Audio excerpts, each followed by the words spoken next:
bem-vindos à casa. Hoje teremos uma sessão de ciganos. Eu vou falar um pouquinho sobre esse povo cigano que a gente já conhece. Bom, vou começar com um ditado que diz assim: a terra é a minha pátria, o céu é o meu teto e a liberdade é a minha religião. Esse é um ditado cigano. Por essas poucas palavras, a gente já pode ver a extensão do valor do sentimento de liberdade para os ciganos. Segundo fontes históricas, os ciganos teriam aparecido por volta de 3.000 anos atrás na Índia. E já no ano de 240 depois de Cristo, houve uma diáspora quando houve a invasão persa na Índia. Dessa diáspora surgiram dois grandes ramos, dois grandes grupos. Um se dirigiu mais para a Europa, que eram os Teclons, e outro se dirigiu mais para a Síria, Pérsia, a Palestina e Egito, que seriam os Beni ou Beni, não sei bem a pronúncia. Tá? Desses dois grandes grupos surgiram diversos clãs em todas as culturas dispersas pelo mundo.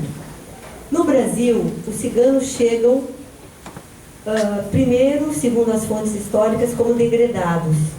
E por volta de 1574, eles chegam ao Brasil como grupo cigano mesmo. Tá? Possuem um código de honra próprio, uma ética de justiça própria, que é chamada a Cris Romanis, onde eles mesmos julgam segundo suas próprias leis. Essa Cris Romanis é formada por homens sábios do grupo, né? E é presidida pelo barô.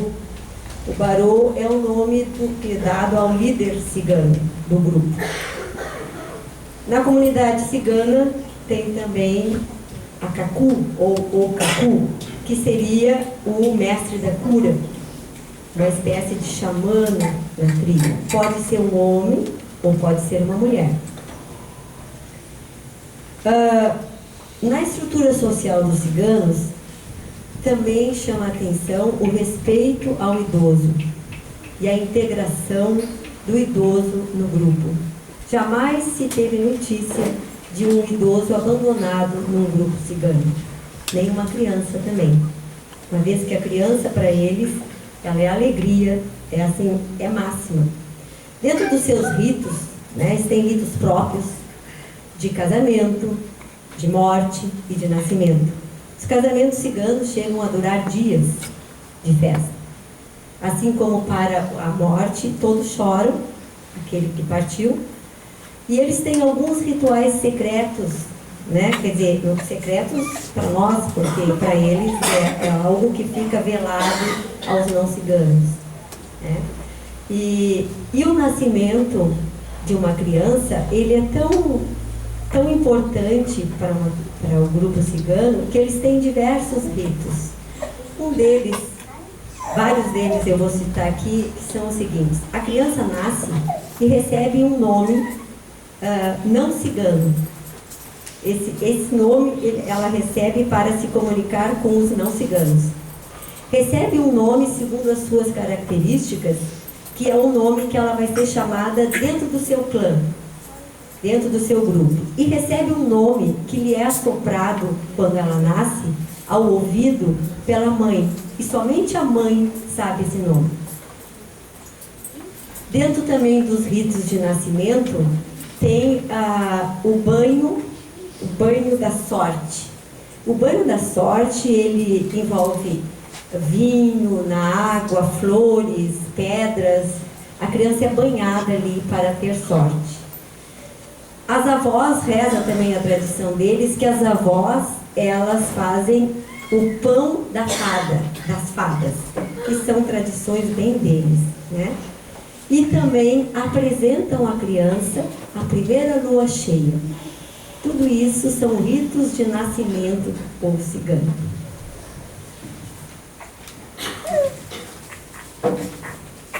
Eles são relacionados, né? É óbvio, são relacionados a artes divinatórias, né?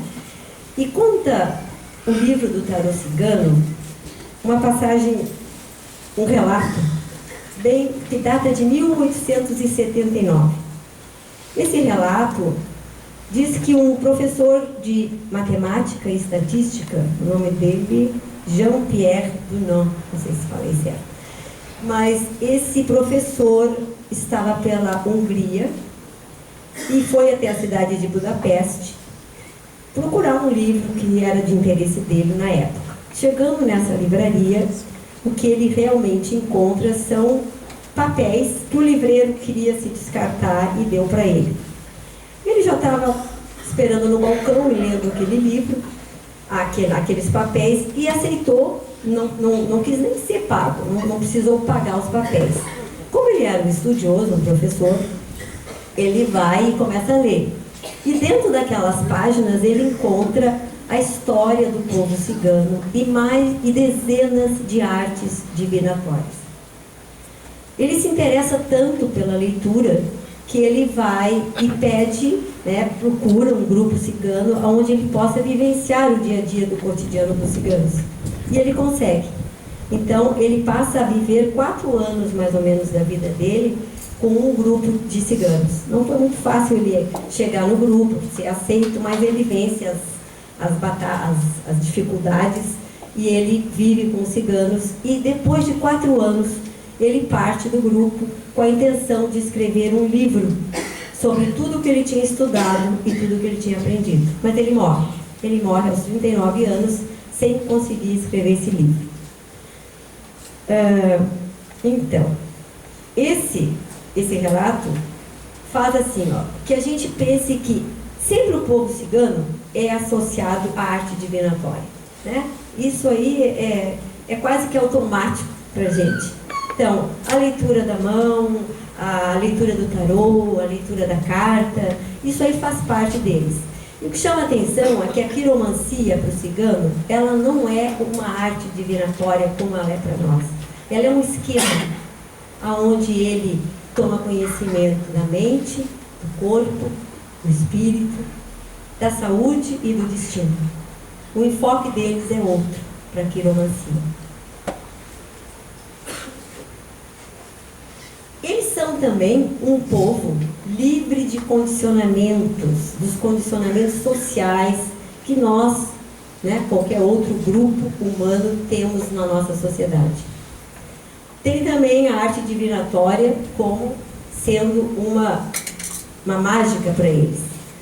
Esses 2 fatores fazem com que nós, pelo nosso inconsciente, pelos séculos, a gente tenha o fascínio pelo povo cigano.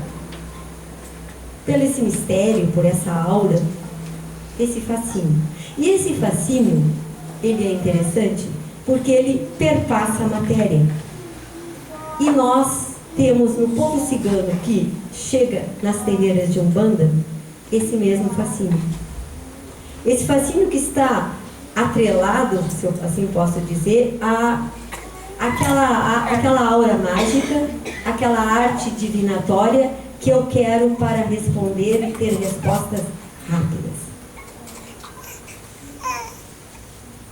Bom, só que o povo cigano, ou seja, as entidades que chegam numa terreira de Umbanda sobre a forma de cigano, como todos os outros nas outras formas, chegam com um único propósito, o propósito da caridade. Esse é o propósito do povo cigano numa terreira de Umbanda, como de todas as demais formas que se apresentam nas terreiras de Umbanda. A linha dos ciganos, ela trabalha conjugada às outras linhas, ou em paralelo com elas. Há uma confusão. Cigano não é guardião. Guardião é o Exu. Pode haver o Exu cigano, a pombagira cigana, mas aí é Exu, com tarefa de Exu. Os ciganos são protetores. São protetores e trabalham em todas as linhas. O que acontece nas terreiras é um grande risco. Isso está no livro Diário Mediúnico, de forma bem explicada, vou tentar repassar para vocês. que fala que o grande risco de quem trabalha com os ciganos é o fascínio do médium. Fascínio do médium. Esse fascínio se faz através dos elementos de rito. Os elementos de risco: o vinho, a taça, a moeda, a roupa vistosa, dependendo do lugar. Isso mexe com o ego do médium. É muito sutil, mas mexe. Porque vem a resposta: ah, porque o meu cigano respondeu, porque o seu cigano é muito bom. E aquilo vai muito assim, sutilmente, alimentando a vaidade no ego do médium. E tem um outro risco ainda. O risco de que tanto o cigano espiritual quanto o médium podem se perder nas suas tarefas. Explico. Podem se perder por quê? Relata o livro que o médium, já ensulfado, sem se dar conta, que já estava sob o fascínio da vaidade, ele, que antes tinha uma sintonia com seu cigano, tranquila, humilde, né? Ele começa a achar que aquilo é pouco. Então ele faz uma oferenda para ouvir a resposta do cigano. E o cigano, na parte espiritual, na contraparte espiritual, o que faz? Ele aceita aquela oferenda porque é o momento em que ele consegue sintonizar o médium, já que o médium já está mais nublado na sua sintonia com ele, com o plano espiritual. Nublado, uma palavra para dizer assim, que ele já não está mais puro naquela sintonia, naquela humildade, naquela entrega. Então o que acontece? Ele aceita aquela oferenda e dá a resposta, né? Se comunica com o médium. E o médium cada vez mais vai fazer outra oferenda, porque fora da oferenda ele não eleva o pensamento, ele não busca o cigano, ele não busca o espiritual. E isso vai se tornando um ciclo. Um ciclo em que o médium só se comunica pela oferenda e o espírito acaba se viciando na oferenda. E aí os dois se perdem. Perdem a oportunidade de um trabalho caritativo maior, mais amplo. Perdem gradativamente a sintonia com a espiritualidade maior. Esse é um grande risco, o risco do fascínio.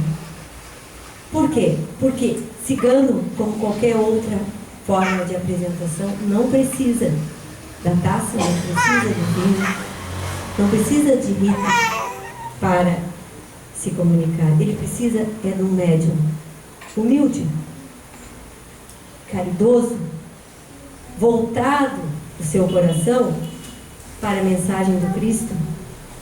Essa é a sintonia que precisa o cigano para fazer a caridade. E essa caridade, ela não é uma caridade onde ela tem que ser abrangente. E para ser abrangente, ela tem um único modelo, a caridade que o Cristo nos deixou. A caridade que é feita com o coração, aonde eu não sou melhor por estar fazendo a caridade, nem sou pior por estar recebendo a caridade. A caridade que Jesus nos ensinou foi a caridade do auxílio pelo amor. Que sem o amor no coração, nós não fazemos caridade. Ou pelo menos não fazemos a caridade de uma forma mais ampla, mais abrangente. Fazemos uma caridade sim, mas mais limitada. Então, o que o povo cigano precisa é humildade no médium, amorosidade, sintonia. Isso, ponto. Era isso que eu ia dizer para vocês, queria dizer hoje para vocês, o breve relato. Agora eu vou pedir que lavem as bolsas, relaxem, sentem de forma mais confortável. Apaga a luz, por favor, ali em cima. Isso, só ali em cima. Lá também, por favor, lá no cantinho. Isso, obrigada.